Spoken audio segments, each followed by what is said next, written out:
Hi, everybody. Shanoa Grove here, Phil Grove here, and we are very excited to have with us today George Ross. So, commonly known as Donald Trump's right-hand man when it comes to real estate and investing. So, as part of Texas REIAs, the largest association of real estate investor associations in Texas, we wanted to take some time today to learn from the best and someone who's been around through multiple different types of market cycles, someone who has seen both success and different opportunities come about as a result of that stick-to-itiveness, as a result of making some of the right decisions, as a result of staying with some of the right people, getting organized, and getting the right types of financing. So I want to welcome you, George, to the meeting today, and so excited to have you and reconnect with you again and share some of your perspective and wisdom with some of the people that are part of our association. Great. It's good to see you and to talk to your people. Real estate is a great investment, and it's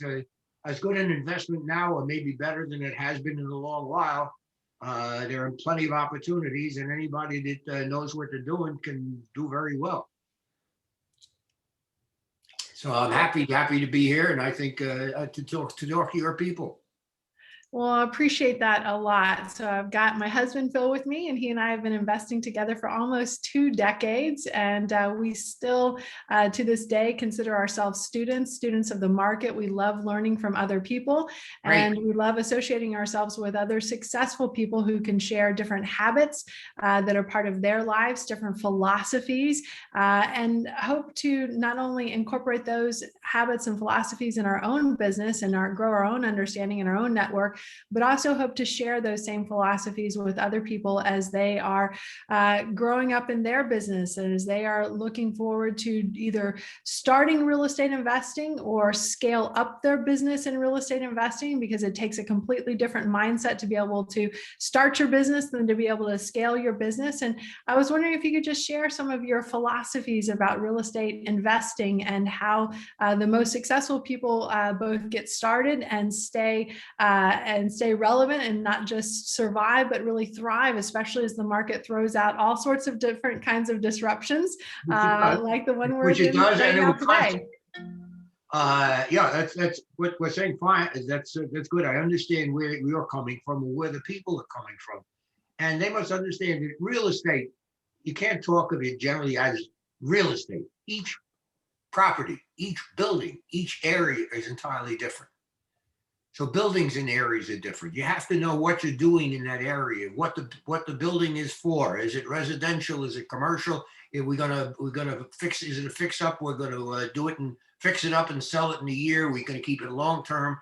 It comes in all different sizes and shapes and prices, and in all different communities. So it's not saying, well, it's the wrong place to invest in a particular city. No, it may be the wrong investment in a particular city, but not necessarily the wrong place. The problem that most people face is they believe what they read. And they now say, well, this city is bad or this city is good. Why? What do you mean? That's nothing. What's that got to do with real estate? The city is not good or bad. Individual deals could be good or bad. So you have to know what you're doing. And the main thing for all real estate investors, every investment that you go and make in real estate, you must have a time frame. So you say, here's where I am. This is going to be, I'm buying, I'm going to fix it up, I'm going to get out. That's a year. No, I'm buying residential properties with good rents and good tenants. I'm going to keep that forever, maybe give it to my children. Or I've got a commercial property that's got 5 years longevity. So you have to have a game plan going in, and then you see whether or not that game plan still works. What happens if it doesn't? Sell, get out. What happens if it goes better than you want? Maybe that's where you ought to be more. So you have to be very, very selective on what you intend to do. And all you need basically is more winners than losers. Yeah. But you're not going to win all the time, and you're not going to lose all the time. And it may not go the way you want, but if you track it and you know where you started and where you want to be, you can decide how to get there. Well, George, you talk a lot about knowing the market, knowing the property. Each deal is unique. You know, one of our core competencies is we are the largest network in Texas. We're very focused in Texas. We tell everybody, if you're ever going to invest in real estate, you need trusted boots on the ground and detailed local knowledge. Absolutely. Yeah. So how do you feel about the necessity of just detailed local knowledge, right? How important is Oh, that? critical, critical, and then check it out. Don't listen to somebody who says, oh yeah, Dallas is great. What do you mean Dallas is great? That's no such thing. Dallas pieces of Dallas could be fantastic. Other pieces you wouldn't invest in. So you have to know what you're doing, where it is, and a particular locale, and then check it out. See what's going on in the neighborhood. If you want to buy a commercial piece of property and you go two blocks away and find out there are a lot of vacant stores, that ought to give you some idea of what's going on. Yeah. So it's doing the due diligence to make sure you're making what you think is the right investment at the right time in a right area. Right. We definitely find a lot of people have the right idea, invest in real estate, but they have terrible execution in terms of the properties or the investments that they're picking. Right. They say That's why they should have you. Yeah, exactly. They need go to an area, go to a broker that knows the area. At this point, go and get all the information. Say what was the last sale, get all the information you can, and then make your decision. Yeah, you're definitely made or broken based on that due diligence and based on the people that are surrounding you. So that's why we've always made it a point to surround ourselves with other knowledgeable people that are also students of the market and are really understand where the market's going. So you can't know everything, even as a fully seasoned real estate investor, but you've got to have the right people around you to make sure they support and fill in where maybe you don't have those expertise. But your network should be always growing, and you shouldn't be trying to do everything yourself, but should be depending on other people who are those seasoned experts to be able to bring them in to the fold so that you're leveraging those folks and being able to focus on the things that really matter most, which is bringing in many cases, that next opportunity, that next deal. That's right. And very important, deal with the right person. Don't go to somebody who deals in commercial properties to buy residential real estate. They don't know the first thing about residential, and they may say they do because real estate is real estate. That's not true. It has a specific use. You want to buy a residential property, get somebody who deals in residential properties in a particular area. Not residential properties necessarily in Dallas or Fort Worth, wherever it is. No, in a particular area in that city. And that's the ones you should do. So knowledgeable information, they have the information and the knowledge that's specific to a real estate investment in a particular area. That's the key. Not general information. It has to be specific. Well, George, several years ago, when you and I were presenting to some different audiences, I remember making a video of you. You probably don't know this, but I still play that video to people that are listening to me to this day, where I asked you what's important when you're getting started in real estate investing, and you said you need local experts, you need coaches and mentors. How important is coaching and mentoring, and how has it been important to you? Well, not when I say important to me because I never had a coach. I wish I did. I know that I achieved what I think is a reasonable degree of success because I was aware and I could adapt myself. But if I had a good coach, I'd have probably made a lot of money a lot earlier. And I might have saved myself some aggravation. But it's extremely important. But the coach has to be independent. The coach should not have a financial investment in your product so that you can look at it and they can tell you, I like it, I don't like it, here the good, here the pluses and minuses, and let the individual party make the decision. They are there to give advice, but they may see things that you don't see. Yeah, the coach should not have a vested interest in the deal that they're giving you advice on. We'd never want somebody to give advice based on that. So yes, I agree. Yeah, that has to be specific. Coaches should thought what experience does that particular coach have in that area? And then the answer is fine. They need it as long as they are impartial, and they will tell you what's not what you want to hear. They'll tell you what they really think. And George, you've coached a lot of people and helped a lot of people both make a lot of money in real estate as well as not make mistakes in real estate. How has that proven valuable in terms of changing their lives, in terms of changing their trajectory, their success, their speed of implementation to be able to get out there and take immediate action? and do it kind of feeling like they've got someone who's got their back. Well, no, that's good. Don't give me more credit than I'm entitled to. But I have given them the advice, and I told people, stay out of that real estate. You don't have a mind for it. Don't buy residential houses or residential apartment houses that you're going to keep, and you never rent an apartment. You don't know what it is. You don't know the expenses and so forth. Why do you think you're going to make a lot of income, but you don't know the first thing about it? So understand your expertise. If you don't have it, get it. But understand, if people will understand what they are weak in and work on that, they will be successful. If they don't, they're going to fail.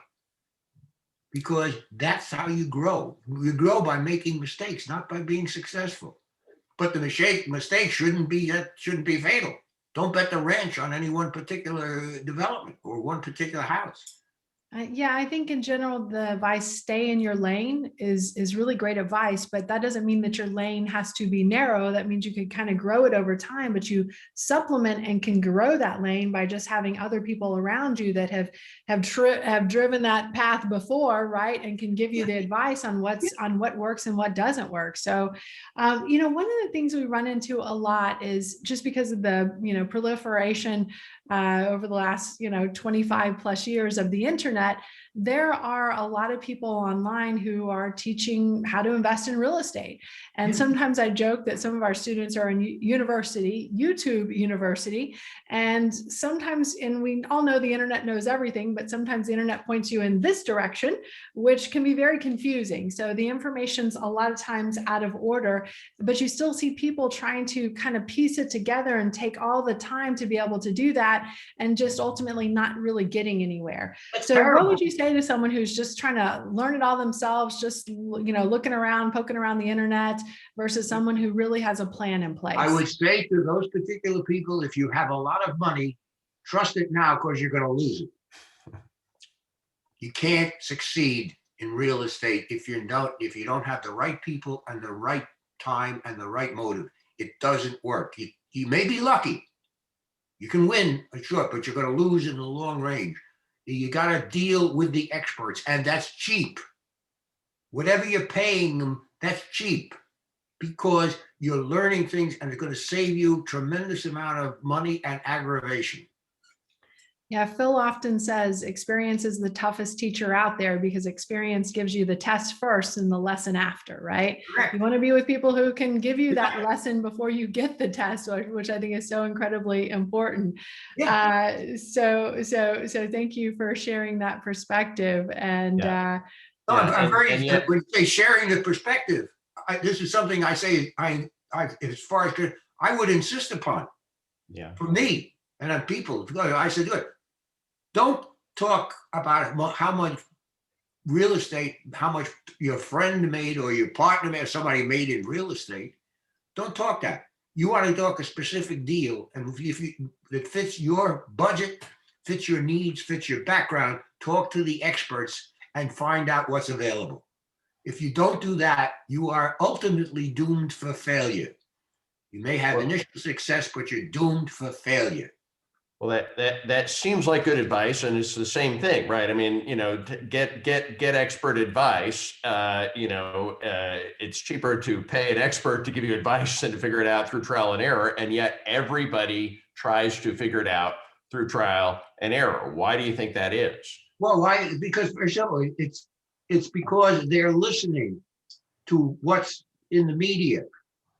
Yeah, the media says this is a great time to invest in real estate.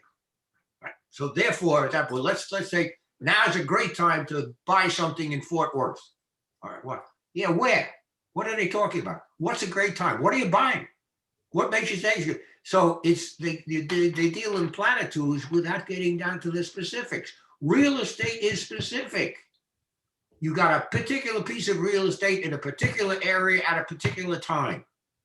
It's not general. It's not saying the city is good. It's not saying the city is bad or whatever it is. So they get swayed by what the media was said. I mean, I have said, I've seen, and it bothers me that I read a newspaper and I pick it up and they say, Dallas is booming. What does that mean? What are they talking about? What do you mean it's booming? Now, when you get down and say, well, yeah, more people are there. It's all generalities at this point. Yeah, certain areas are, certain areas are not. You've got to get specific. The beauty of real estate, if you're investing in it, it's where it is and it's not moving. It's in a particular area at a particular time with a particular price and a particular environment. That's where it is. Now, if you know what you're doing there, that's fine. If you don't, you shouldn't be in real estate. It's not going to move. It's not a product. You can't sell a product. You can't sell a piece of real estate as a product. Say, here, I'll give you the piece of land. The piece of land is there. It's in this particular area, particular. That's what makes real estate so attractive. It is permanent and it's where it is. It also makes it so dangerous. You can't say, take real estate and I'll turn it into a factory. It's not the same. Well, we also, speaking of where it is, right now we're obviously going through disruption. And, we've noticed in this disruption, there's winners and losers. There's people that made lots of money. There's people that have been completely, wiped out. What do you think about disruptions in real estate? Creates opportunities? I think from them? I think at that point, yes, it creates tremendous opportunities to somebody that is aware of what's going on and has the courage to do the other way, because the disruption generally caused panic. Somebody got, I got to watch out. This is going down. All of a sudden, at this point, there are no stores are empty all over the place in the city. So I should get rid of my shopping center or my strip mall because that's wonderful. I had said, and I didn't tell this, I had said, basically, I'd said, I wish that I were 20 years younger when Katrina happened in New Orleans. I would have bought every piece of land that was underwater at that time. Because I said, in 5 years, this city is going to come back. And now you have an opportunity to buy land, which is really cheap, that you could never have bought because it would never have been condemned. Never happened, of course, because my age didn't change. But I was absolutely right. Absolutely right. That you have at this point. You can take advantage of a catastrophe. So right now, the office space, to your point, is suffering a little bit of a catastrophe, a little bit of a disruption. Suffer a lot. Office space is entirely different. Right. I would not, when it's office space is going to decline as usage. Not that the space will decline, the concept of having a large office will, because of the fact of what we're doing now on Zoom or calls. You don't have to be in the office. So if somebody's got an office with 20,000 square feet, they don't need 20,000 square feet. Will they need some? Yes. So maybe they'll need 10,000 square feet. So I got 15,000 feet they don't need. Yeah, but there are lots of people looking for 15,000 feet. Or maybe I split it into 5,000 feet. There's a market for it, but it's a different market than existed prior to COVID. Now, a lot of people get tied up on the idea of financing, and they worried, how am I going to finance my deals? And they think, I can't do real estate because I don't have the money to do it. What would you tell someone who has a great opportunity, but maybe not yet the money to on their own to be able to invest, based on your experience and structuring as many deals as you have over these many years? Okay, fine. That's it. That's an easy one. First thing is, if they own their home, borrow as much as you can for as long as you can, as long as you have the right to prepay. Interest rates now, banks are loaded with money. No question about it. Borrow it. If you didn't borrow it early, you're starting behind, because that's how you build up a track record. That's how, if you get a bank that's willing to finance you and you meet all the terms, the next time you ask for money, they're going to give it to you. So, and not only that, it shows that you know what you're doing. But most people don't want to do it. Interest on mortgages is deductible. And I've noticed that I don't want to lose my house. Many of the deals you've done, you brought in other partners to be able to fund them, right? So bringing in the other partners is a function of how much money you got in the deal yourself. if you're at risk, they're willing to be at risk. If you're not at risk and they say, well, you say to them, good, use my expertise, but you're not going to take my money. They don't like that. That's a disadvantage.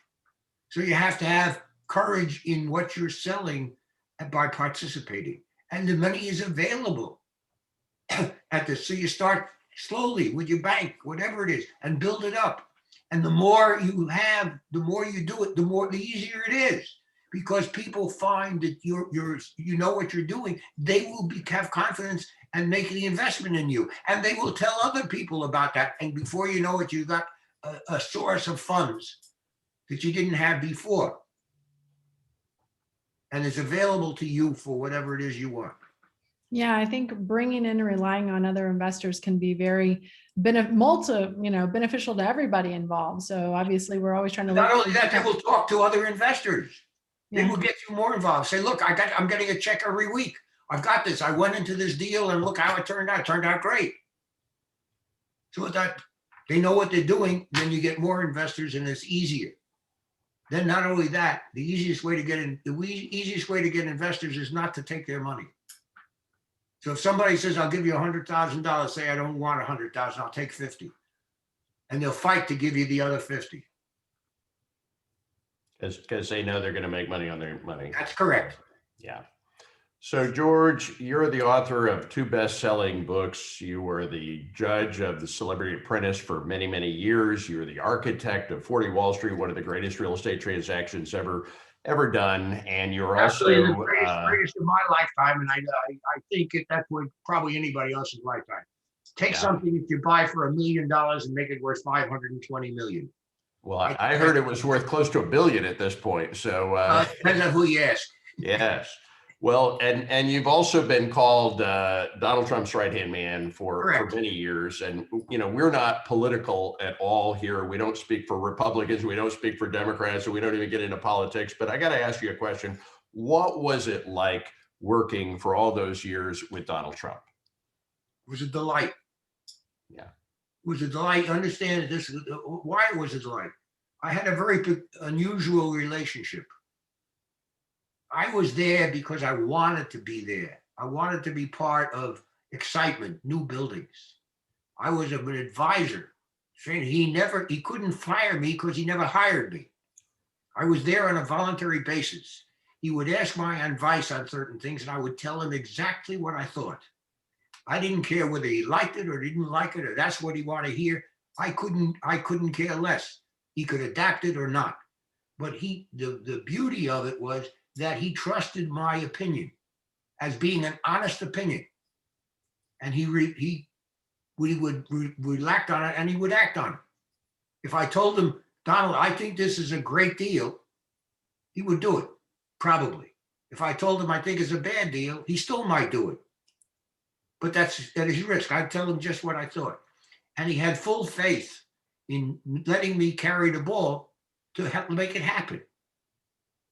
When I told him, this lease, these leases, you ought to make this lease. Now, when it came up to the time, and I now take the lease and make it, and it's not, and he says, what's the rent? I said, don't talk to me about the rent. I talked to you, this is a good deal. This is what we told you to do, sign it, and he'd sign it. So he had trust, he had faith that I knew what I was doing and it was in his best interests. And that was for 17 years. So you're saying that Donald Trump is coachable? I'm saying at this point, no, not coachable. At this, Donald Trump would do what he wanted to do, but he certainly used me as a coach. As a coach, I told him what I thought on certain things, and I told him what not to do with certain things, which he did, and he was wrong. It turned out I was right. But so what? I never invested $1 in Donald Trump or any of his entities. Not a dollar. All right. So I had no concern of whether what he was successful or not successful on that. So that I was there I enjoyed it because it was exciting, and we got involved with major deals. It kept me active, and instead of retiring, which is what I was doing before I was there, I now kept my mind active, and I made a lot of money. So I mean, they didn't do it for free. So I'll tell you one of the great tips that you gave us many years ago that has made us a lot of money that we have implemented in our business was you used something at the time that you would say every lease that you structured was the standard lease.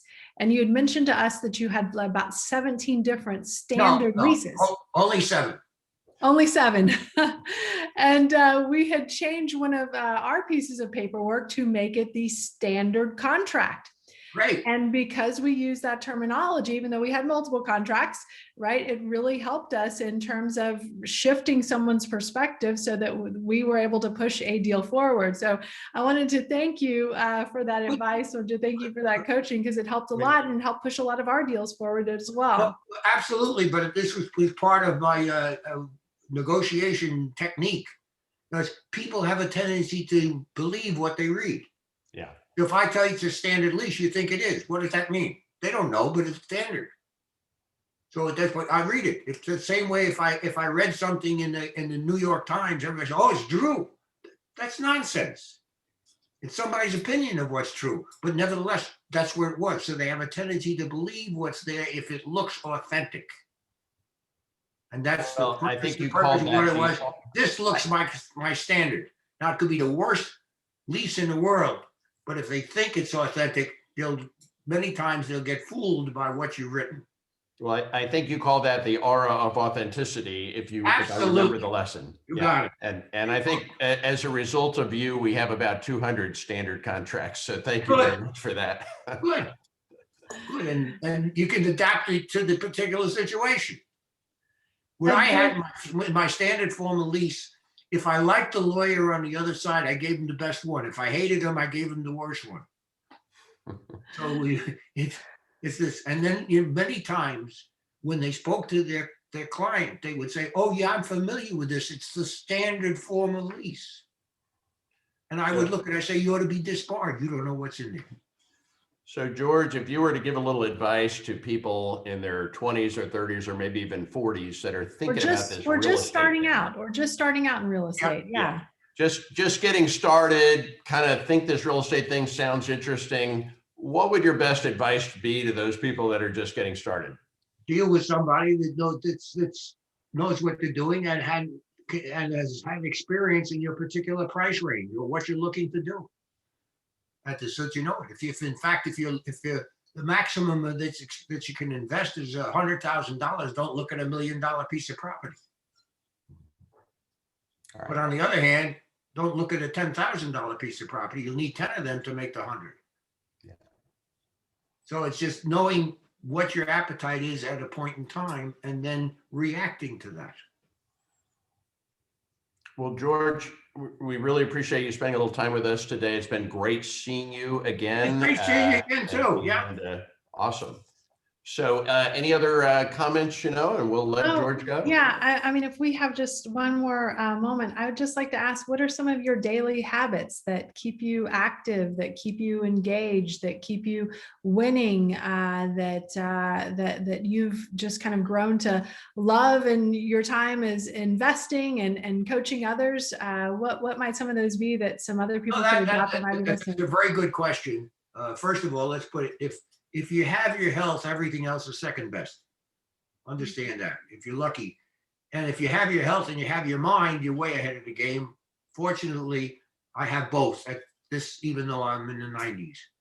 And that's important. What do? Well, I keep active. When I keep active, basically I do a lot of coaching to people all over the world. And their attitude is different. The financing is different. The language could be different, but they all have one thing in mind. They want to improve what they do. They want to make money. They want to improve their business. How do you do it? So I can give them that advice. So right now, what I like is the fact that I have an opportunity to give other people that are younger or less experienced, certainly than I am. Everybody's younger than I am. But I can now give them some headway to make their life easier.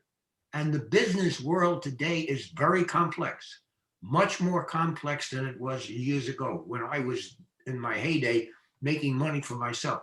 And if I can make it a little easier or give them a heads up to make their life or their investing a little easier, that's what I do. So like a teacher, you like to see your pupils succeed. Awesome. Well, George, thank you so much for your time today. We really appreciate it. It's been great. Thank you. It's seeing good. It's good re-hooking up with you. Good to see you again, George. Good. I certainly hope so. And good luck. Hey, in your area, Texas is a potential gold mine.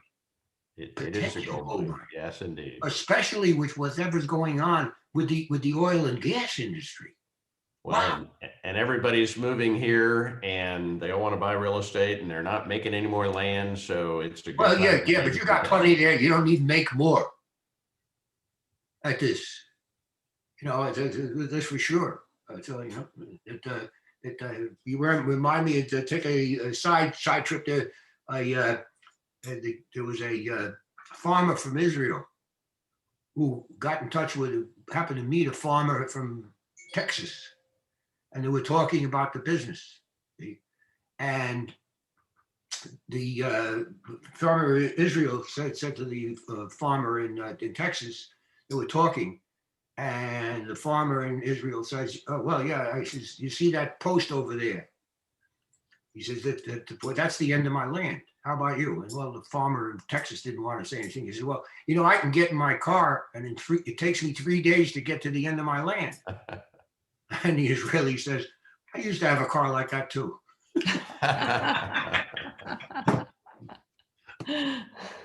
Yes, everything's bigger in Texas. Yeah, so you got it. You got it. And I had some very interesting deals in Texas, especially in Houston. I had to wanted somebody at that point that wanted to build a triangular building on a beautiful piece of land.